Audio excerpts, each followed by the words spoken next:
Friends, welcome to our channel. చాలా ఏళ్ళ తర్వాత కరెంట్ డిపార్ట్మెంట్లో అటెండర్ అలాగే క్లర్క్ ఉద్యోగాలకి రిక్రూట్మెంట్ నోటిఫికేషన్ రిలీజ్ అయింది. 10th క్లాస్ అలాగే ఇంటర్మీడియట్ పాస్ అయిన వాళ్ళ యొక్క నోటిఫికేషన్కి అప్లై చేసుకోవచ్చు. ఎలాంటి ఎక్స్పీరియన్స్ అవసరం లేదు, అన్నీ కూడా పర్మనెంట్ ఉద్యోగాలే, ఎలాంటి అప్లికేషన్ ఫీజు కూడా లేదు. మేల్ అండ్ ఫిమేల్ క్యాండిడేట్స్ అందరూ కూడా ఈ యొక్క జాబ్స్కి అయితే అప్లై చేయొచ్చు. ఈ వీడియోలో మీకు ఈ జాబ్స్కి సంబంధించి ఫుల్ డీటెయిల్స్ అండ్ అలాగే ఎలా అప్లికేషన్ పెట్టుకోవాలో కూడా ఇదే వీడియోలో చెప్తాను. సో ఎవరికైతే పర్మనెంట్ జాబ్ కావాలని చెప్పేసి చూస్తున్నారో తప్పనిసరిగా వీడియోని అయితే లైక్ చేసి, మీరు ఏ జిల్లా నుంచి చూస్తున్నారో డెఫినెట్గా అయితే కామెంట్ చేయండి. చాలామందికి హెల్ప్ అవుతుంది కాబట్టి డెఫినెట్గా అయితే షేర్ చేసే ప్రయత్నం చేయండి. ఛానల్ని సబ్స్క్రైబ్ చేసుకొని చూడండి. అప్డేట్ ఏంటి అంటే, పిఎఫ్ ఆఫీసర్లు ఖాళీగా ఉన్నటువంటి పర్మనెంట్ ప్రభుత్వ ఆఫీసర్ ఉద్యోగాలకి నిన్న అఫీషియల్గా నోటిఫికేషన్ రిలీజ్ అయింది. ఆల్రెడీ కంప్లీట్ డీటెయిల్స్తో మీకు నోటిఫికేషన్ గురించి వీడియో అయితే అప్లోడ్ చేశాను. సో ఇంకా చూడని వారు ఇక్కడ మీకు పైన కార్డ్స్లో లింక్ ఇస్తున్నాను, అలాగే మన ఛానల్లో కూడా ఉంటుంది థంబ్నెయిల్తో. ప్రతి ఒక్కరు కూడా చెక్ చేయండి. ప్లస్ ఎవరైతే పర్మనెంట్ గవర్నమెంట్ జాబ్స్ కోసం అయితే చూస్తున్నారో వాళ్ళు మాత్రం ఈ నోటిఫికేషన్ అయితే ఎట్టి పరిస్థితుల్లో కూడా మిస్ చేసుకోవద్దు. ఎందుకంటే ఎటువంటి ఎక్స్పీరియన్స్ అనేది ఏమీ అవసరం లేదు. 10th క్లాస్ వాళ్ళకి, ఇంటర్మీడియట్ వాళ్ళకి పర్మనెంట్ గవర్నమెంట్ జాబ్స్కి సంబంధించినటువంటి వేకెన్సీస్. ఈ నోటిఫికేషన్ ఎక్కడి నుంచి వచ్చిందంటే, government of India, ministry of power, central electricity authority నుంచి ఈ యొక్క నోటిఫికేషన్ అనేది రావడం అయితే జరిగింది. ఈ నోటిఫికేషన్కి ఇండియన్ నేషనల్స్ అందరూ కూడా అప్లై అయితే చేసుకోవచ్చు. ఇక్కడ ఇంపార్టెంట్ డేట్స్ అనేవి మెన్షన్ చేశారు. సో మనకి నోటిఫికేషన్ ఎప్పుడు పబ్లిష్ చేశారు కూడా ఇక్కడ ఇచ్చారు. ఈ నోటిఫికేషన్ ద్వారా భర్తీ చేసినటువంటి ఉద్యోగాలన్నీ కూడా గ్రూప్ సి క్యాడర్కి సంబంధించి నాన్ గెజిటెడ్, నాన్ మినిస్ట్రియల్కి సంబంధించినటువంటి పర్మనెంట్ ఉద్యోగాలు. ఈ నోటిఫికేషన్కి అప్లై చేయడానికి లాస్ట్ డేట్ వచ్చేసి మనకి రీసెంట్లీగా సాటర్డే రోజు ఎంప్లాయ్మెంట్ న్యూస్ పేపర్లో ఈ నోటిఫికేషన్ అనేది రావడం జరిగింది. So last date 30 days time ఉంది, అంటే ఆ డేట్ నుంచి. అంటే మనకి ఎప్పటి వరకు అప్లై చేసుకోవచ్చు అంటే 19th ఆగస్ట్ వరకు కూడా మనము అప్లికేషన్స్ పెట్టుకోవడానికి ఛాన్స్ అనేది ఉందన్నమాట. సో మీరు 19th ఆగస్ట్ లోపు యొక్క జాబ్స్కి అయితే అప్లికేషన్స్ అయితే పెట్టుకోవాలి. అయితే ఒక జాబ్స్కి మనము ఎలా అప్లై చేయాలి అనేది కూడా ఇదే వీడియోలో చెప్తాను.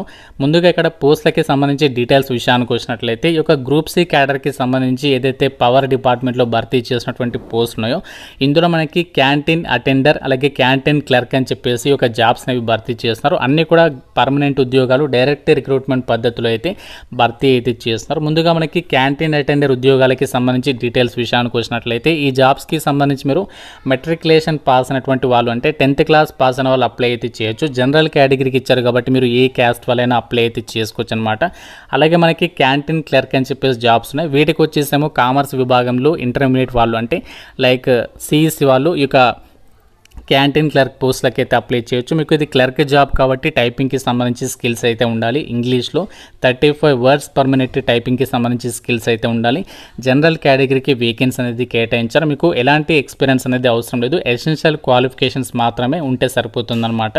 ఈ జాబ్స్కి సంబంధించి ఇక్కడ మనకి ఏమేమి డ్యూటీస్ ఉంటాయి, మీరు ఏమేమి వర్క్ చేయాలి, ఆ డ్యూటీస్ని కూడా ఇక్కడ నోటిఫికేషన్లో ఇచ్చారు. క్యాంటీన్ అటెండర్ ఉద్యోగాలకి సెలెక్ట్ అయిన వాళ్ళైతే మాత్రం మీరు స్నాక్స్ టైంలో, అంటే మనకి మార్నింగ్ సెషన్లో స్నాక్స్కి సంబంధించి మీరు బోండాస్ని ప్రిపేర్ చేయడము, బటర్ టోస్, దోశ, ఇడ్లీ, వడ, పన్నీర్ పకోడా, సమోసా, మత్తి, వెజిటేబుల్ కట్లెట్, వెజిటేబుల్ శాండ్విచ్ లేదా పకోడా, ఇవన్నీ కూడా మీరు ప్రిపేర్ చేయడానికి రెడీగా అయితే ఉండాలన్నమాట.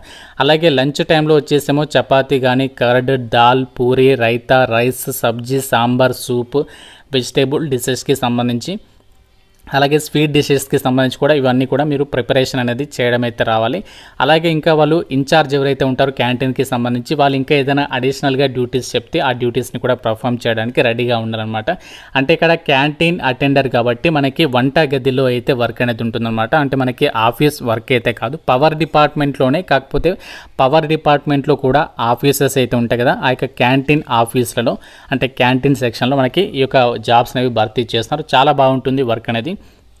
క్యాంటీన్ క్లర్క్, సో క్యాంటీన్ క్లర్క్కి సంబంధించి ఇక్కడ ఏంటి అంటే, సో మీరు అక్కడ ఆ క్యాంటీన్కి సంబంధించి ఏదైతే ఒక ఆఫీస్ ఉంటుంది కదా, సో అందులో ఏంటి అంటే మీరు క్లర్క్గా దానికి సంబంధించి సేల్స్కి సంబంధించి రికార్డ్స్ అనేవి మెయింటైన్ చేయడము, కూపన్స్ ఇష్యూ చేయడం, అంటే వాళ్ళు ఎవరైతే వస్తారో వాళ్ళకి కూపన్స్ ఇవ్వడము, ఇన్వెంటరీని మేనేజ్ చేయడము, అలాగే క్యాష్ ట్రాన్సాక్షన్స్కి సంబంధించి, సేల్స్కి సంబంధించి రిజిస్టర్స్ని మెయింటైన్ చేయడము, డైలీ సేల్స్ని చూడడము, అకౌంట్స్ సబ్మిట్ చేయడము. సో ఈ యొక్క డ్యూటీస్ అన్నీ కూడా మీరు పర్ఫామ్ చేయాల్సి ఉంటుందన్నమాట.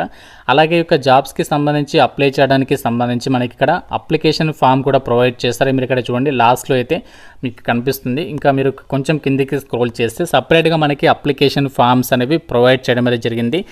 క్యాంటీన్ అటెండర్ ఉద్యోగాలకి సపరేట్గా అప్లికేషన్ ఫామ్ ఇచ్చారు. క్యాంటీన్ క్లర్క్ ఉద్యోగాలకి సంబంధించి కూడా సపరేట్గా అప్లికేషన్ ఫామ్ అనేది ఇచ్చారు. మీరు ఏ పోస్ట్కి అప్లై చేయాలనుకుంటున్నారో ఆ ఫామ్ అనేది మీరు డౌన్లోడ్ చేసుకొని ప్రింట్అవుట్ తీసుకోవాలి. ఈ జాబ్స్కి మనము ఆఫ్లైన్లో అయితే అప్లై చేయాలి. ఈ యొక్క అప్లికేషన్ ఫామ్ అనేది ప్రింట్అవుట్ తీసుకున్న తర్వాత సో దీని మీద మీరు ఫోటోగ్రాఫ్ అనేది మీ పాస్పోర్ట్ సైజ్ ఫోటోగ్రాఫ్ అనేది అతికించి దాని మీద సిగ్నేచర్ అనేది పెట్టాలి. తర్వాత మీరు ఈ యొక్క అప్లికేషన్ ఫామ్ అనేది కంప్లీట్గా అయితే ఫిల్ చేయాలి, ఎలాంటి మిస్టేక్స్ లేకుండా. అప్లికేషన్ ఫామ్ అనేది ఫిల్ చేసిన తర్వాత 2 పేజెస్ మాత్రమే ఉంది, సింపుల్గానే ఉంది. ఇక్కడ మీరు ఫైనల్గా ఏంటంటే ఈ ప్లేస్లో సిగ్నేచర్ పెట్టేసి ప్లేస్ నేమ్ మీరు ఏ రోజైతే అప్లై చేస్తున్నారో డేట్ అనేది రాసేసిన తర్వాత అప్లికేషన్ ఫామ్తో పాటు ఏమేమి డాక్యుమెంట్స్ని అటాచ్ చేయాలి అనేది ఇక్కడ మనకి నోటిఫికేషన్లోనే ఏ పోస్ట్కి అప్లై చేస్తున్నారో ఆ పోస్ట్కి సంబంధించి మీరు ఏమేమి డాక్యుమెంట్స్ని అటాచ్ చేయాలని చెప్పేసి క్లియర్గా అయితే ఇచ్చారు.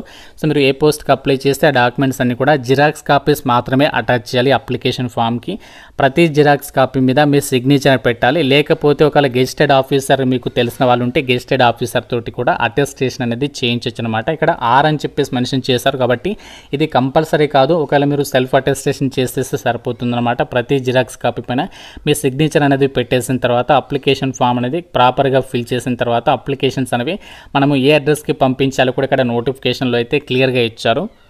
పంపాల్సినటువంటి పోస్టల్ అడ్రస్ వచ్చేసరికి deputy director personal central electricity authority room number 516 5th floor సేవా భవన్ ఆర్కేపురం న్యూఢిల్లీ 110066. ఈ అడ్రస్కి మీరు ఆర్డినరీ పోస్ట్ ద్వారా మాత్రమే అప్లికేషన్ అనేది పోస్ట్ ఆఫీస్కి వెళ్ళి పంపించాల్సి అయితే ఉంటుంది.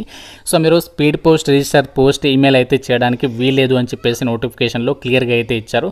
సో కాబట్టి ఎవరు కూడా ఈ యొక్క ఆపర్చునిటీ అనేది మిస్ చేసుకోవద్దు. అండ్ పోస్టింగ్ వచ్చేసి ఆల్ ఓవర్ ఇండియా వైడ్గా మీరు జాబ్ అనేది ట్రాన్స్ఫర్ చేసుకోవడానికి ఛాన్స్ అనేది ఉంది అని చెప్పేసి ఇక్కడ నోటిఫికేషన్లోనే మీరు 5th పాయింట్ అనేది క్లియర్గా చెక్ చేసుకోవచ్చు. సెంట్రల్ ఎలక్ట్రిసిటీ అథారిటీకి సంబంధించి ఆఫీసెస్ ఎక్కడెక్కడైతే ఉన్నాయో వాటికి మనము చక్కగా జాబ్ అనేది ట్రాన్స్ఫర్ చేసుకోవచ్చు. కాబట్టి ఎవరు కూడా ఎట్టి పరిస్థితుల్లో నోటిఫికేషన్ అయితే మిస్ చేసుకోవద్దు.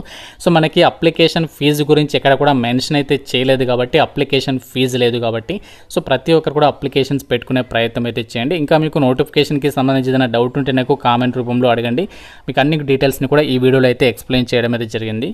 మీరు ప్లేస్ అండ్ డేట్ అనేది ఇక్కడ మీరు ప్లేస్ అండ్ డేట్ అనేది కంపల్సరీగా రాయాలి. అంటే మీరు ఏ రోజైతే అప్లై చేస్తున్నారో డేట్ మెన్షన్ చేసి ఎక్కడి నుంచి అప్లై చేస్తున్నారో ప్లేస్ నేమ్ కూడా సో మీరు రాసేసిన తర్వాత అప్లికేషన్ ఫామ్తో పాటు ఏమేమి డాక్యుమెంట్స్ని అటాచ్ చేయాలి అంటే క్యాంటీన్ అటెండర్ ఉద్యోగాలకి ఏమేమి డాక్యుమెంట్స్ అటాచ్ చేయాలి, క్యాంటీన్ క్లర్క్ ఉద్యోగాలకి ఏమేమి డాక్యుమెంట్స్ అటాచ్ చేయాలి క్లియర్గా నోటిఫికేషన్లో ఇచ్చారు.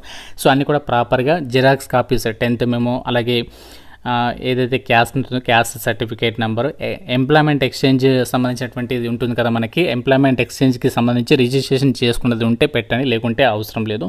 సో తర్వాత క్యాస్ట్ అవన్నీ కూడా అవన్నీ కూడా అప్లికేషన్ ఫామ్కి అటాచ్ చేసి ప్రతి జిరాక్స్ కాపీ మీద మీరు సెల్ఫ్ అటెస్టెడ్ అంటే మీ సిగ్నేచర్ కానీ లేదంటే గెజిటెడ్ ఆఫీసర్ తోటి వీలైతే ఆ గెజిటెడ్ ఆఫీసర్తో కానీ అటెస్టేషన్ చేసి సో మీరు అప్లికేషన్ ఫామ్ కంప్లీట్గా ఫిల్ చేసి దానికి అన్నీ కూడా అటాచ్ చేసిన తర్వాత మనకి ఇక్కడ అడ్రస్ అనేది ఇచ్చారు చూడండి, deputy director personal central electricity authority room number 516 5th floor సేవా భవన్ ఆర్కేపురం న్యూఢిల్లీ 110066. ఈ అడ్రస్కి మీరు అప్లికేషన్స్ అనేవి పంపించాల్సి అయితే ఉంటుంది. ఆర్డినరీ పోస్ట్ ద్వారా మాత్రమే పంపించాలి. మీరు స్పీడ్ పోస్ట్, రిజిస్టర్ పోస్ట్ చేస్తే రిజెక్ట్ అనేది చేస్తారు, గమనించండి. ఆర్డినరీ పోస్ట్ ద్వారా మాత్రమే మీరు అప్లికేషన్స్ పంపించండి. కాబట్టి వీలైనంత తొందరగా అప్లికేషన్స్ పంపినటువంటి ప్రయత్నం అయితే చేయండి. Notification link, application form link అనేది డిస్క్రిప్షన్లో కామెంట్ సెక్షన్లో ఇస్తాను. అన్ని డీటెయిల్స్ అనేవి క్లియర్గా చెక్ చేసుకొని అప్లికేషన్స్ అయితే పెట్టుకోండి.